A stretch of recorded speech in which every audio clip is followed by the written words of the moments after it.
Classes में आप सभी का स्वागत है। आप लोग जो है हर वीडियो को पूरा देखा करो और हिंदी की फुल पढ़ाई हम अपने चैनल में देते हैं।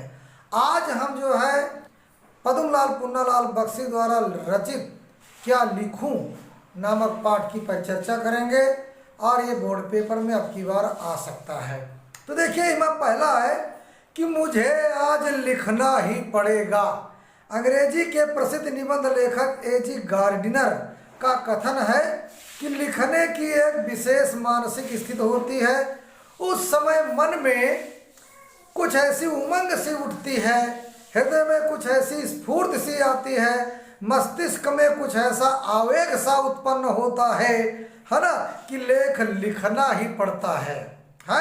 उस समय विषय की चिंता नहीं रहती। कोई भी विषय हो, उसमें हम अपने हृदय से आवेग को भर ही देते हैं। जिस तरह हैट टांगने के लिए कोई भी खूंटी काम दे सकती है, उसी तरह है ना अपने मनोभावों को व्यक्त करने के लिए कोई भी विषय उपयुक्त है। वास्तविक वस्तु है हैट, खूंटी नहीं। इसी तरह मन के भाव ही तो यथार्थ वस्तु हैं, विषय नहीं। इस टॉपिक पर हम परिचर्चा करेंगे। तो बच्चों, उपयुक्त गद्यांश का संदर्भ लिखिए। तो यहाँ पर संदर्भ प्रस्तुत गद्यांश हमारी पाठ्य पुस्तक में संकलित है ना, क्या लिखो पाठ से उद्धृत किया गया है। इसके लेखक पद्मलाल पुन्नालाल बख्शी हैं। इसके बाद रेखांकित अंश की व्याख्या। अब यहाँ पर अगला क्वेश्चन है, गद्यांश के रेखांकित अंश की व्याख्या कीजिए। तो देखो बच्चों, जहाँ जहाँ लाइन है उसी लाइन के जहाँ लाइन उसी वहीं हम व्याख्या करेंगे। तो कहाँ लाइन है कि ए.जी. गार्डिनर का कथन है कि लिखने की एक विशेष मानसिक स्थिति होती है। उस समय मन में कुछ ऐसी उमंग सी उठती है। यहाँ से लेकर के उससे हम अपने हृदय से आवेग को भर ही देते हैं, यहाँ तक कि हम व्याख्या करेंगे। तो हेडिंग डालो रेखांकित अंश की व्याख्या। बीच बीच में हम समझाते भी चलेंगे आप लोगों को।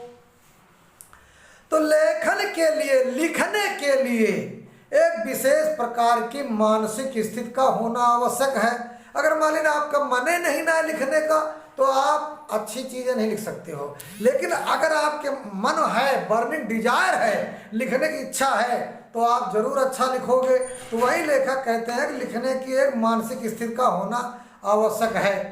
लेखक इस मानसिक स्थिति के संदर्भ में कहता है कि जब मन उल्लास या आनंद से भर उठे अथवा हृदय में स्फूर्ति या ताजगी के भाव अनुभव होने लगे एवं मस्तिष्क में एक दबाव सा है ना, प्रेशर सा उत्पन्न हो जाए, तो लेखक स्वतः ही लिखने के लिए बाध्य हो जाता है ना।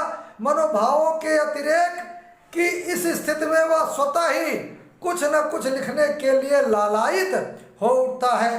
तब उसकी लेखनी, उसकी कलम, उसका पेन है ना, लेखनी मनोभावों को व्यक्त करने लगती है। इसके बाद तीसरा क्वेश्चन है, नंबर ऑप्शन में तीसरे में दो क्वेश्चन है।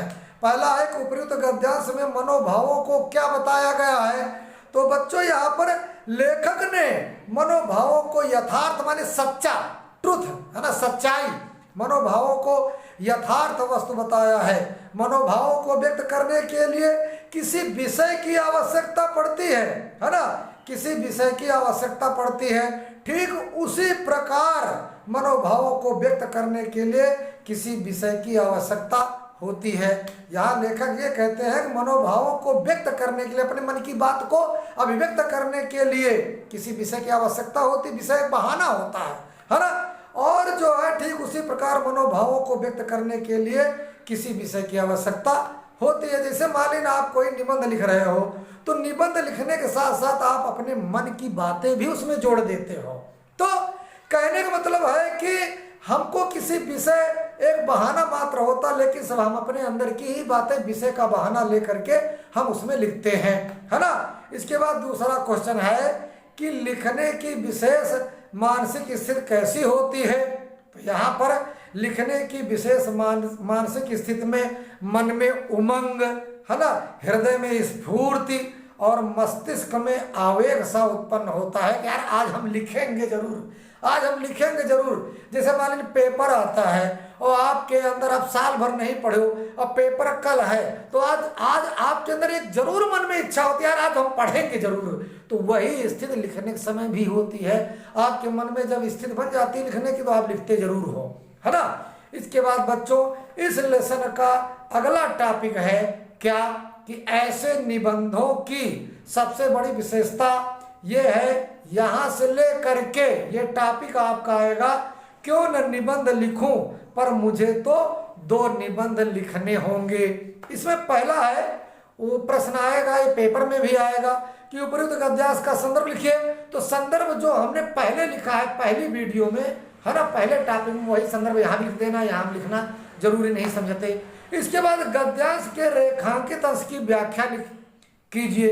अब जहां जहां लाइनें हैं, जहां जहां रेखाएं हैं उसकी हम व्याख्या करेंगे। तो कहाँ कहाँ लाइनें हैं, तो देखिए सबसे बड़ी विशेषता है कि वे मन की स्वच्छंद रचनाएं हैं, उनमें न कविता की उदात्त कल्पना रहती है, न आख्यायिका लेखक की सूक्ष्म दृष्टि और न विज्ञों की गंभीर तर्कपूर्ण विवेचना, उनमें लेखक की सच्ची अनुभूति रहती है। इतनी की हमका व्याख्या करना है। इसके बाद दूसरा टॉपिक इसी में है, कहाँ से, देखिए ये निबंध तो उस मानसिक स्थिति में लिखे जाते हैं जिसमें न ज्ञान की गरिमा रहती है और न कल्पना की महिमा, जिसमें हम संसार को अपनी ही दृष्टि से देखते हैं और अपने ही भाव से ग्रहण करते हैं। इतने की व्याख्या आपको करनी है।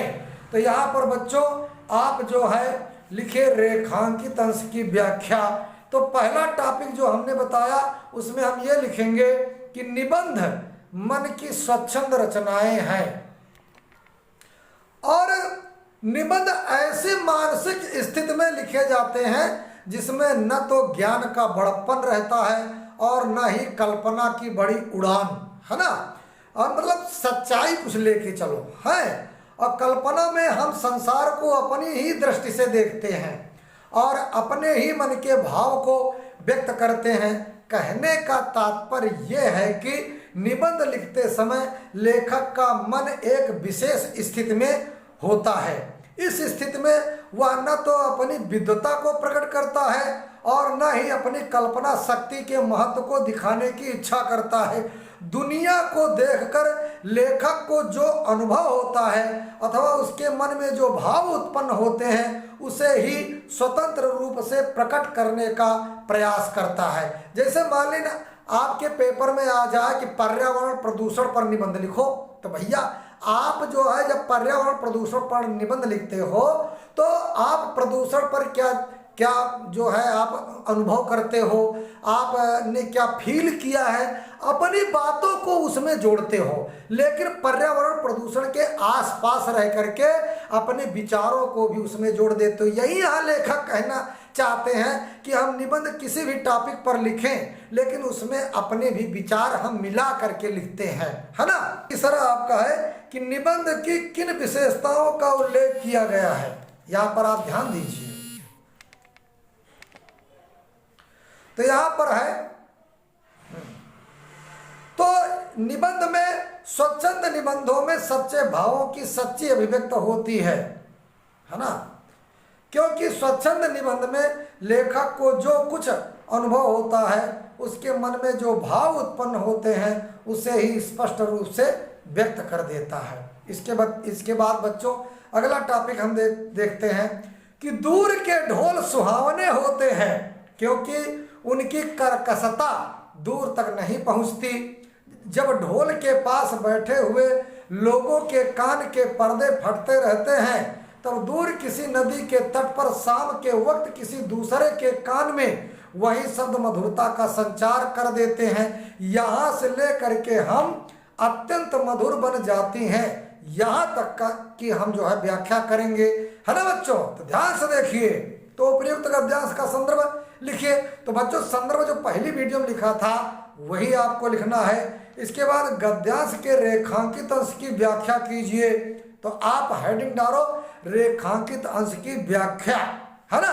तो लेखक कहता है कि दूर बजने वाले ढोल सबको अच्छे लगते हैं, है ना, क्योंकि दूर तक पहुंचते पहुंचते उससे निकलने वाली कठोर व कटु आवाज कम हो जाती है ना, और कानों को कटु नहीं लगती है अपितु मधुर लगती है, मीठी लगती है। जो लोग उस ढोल के निकट बैठते हैं, जैसे ढोलक है वही के नजदीक बैठ जाओ तो भड़ की आवाज आएगी, है, और दूर बैठे तो अच्छी आवाज आएगी। इसीलिए यहाँ लेखक कहते हैं कि दूर बैठोगे तो अपितु मधुर लगती है, और जो लोग उस ढोल के निकट बैठते हैं, नजदीक बैठते हैं, तो ढोल की आवाज से उन्हें ऐसा लगता है मानो वो कान के पर्दे फाड़ डालेगी। परंतु जो व्यक्ति काफी दूर किसी नदी के किनारे संध्या काल में बैठा हो तो वही ढोल की आवाज उसके कानों को मधुर लगती है।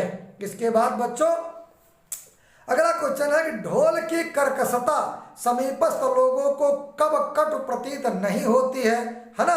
तो यहाँ पर इसमें हम आगे देखेंगे, आंसर है कि ढोल की कर्कशता यानी कठोरपन, है ना, समीपस्थ माने नजदीक लोगों को तब कट माने कड़वी यानी कटीली नहीं प्रतीत होती है जब कोई विवाहोत्सव का अवसर रहता है, तब ढोल की आवाज मधुर लगती है ना, क्योंकि ढोल की उस ध्वनि में उस उत्सव के आनंद का शोर, है ना, मन की प्रसन्नता और परस्पर प्रेम की स्वर लहरियां भी मिली होती हैं, है ना।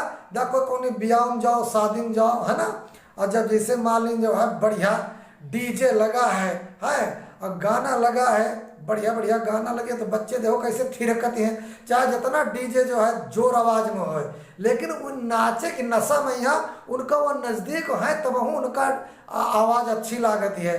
तो विवाहोत्सव में जो है ढोल की आवाज बड़ी मधुर लगती है, गाते हैं गाना, बहुत अच्छी तू चीज बड़ी है, मस्त मस्त। आगे देखिए अगला टॉपिक है कि जो तरुण संसार के जीवन संग्राम से दूर होते हैं, जो तरुण संसार के जीवन संग्राम से दूर हैं, उन्हें संसार का चित्र बड़ा ही मनोहारी प्रतीत होता है।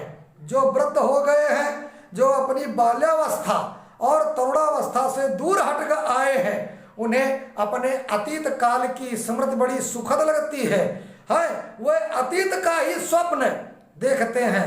तरुणों के लिए जैसे भविष्य उज्जवल होता है, वैसे ही वृद्धजनों के लिए अतीत, है ना, वर्तमान से दोनों को असंतोष होता है। तरुण भविष्य को वर्तमान में लाना चाहते हैं और वृद्ध अतीत को खींचकर वर्तमान में देखना चाहते हैं।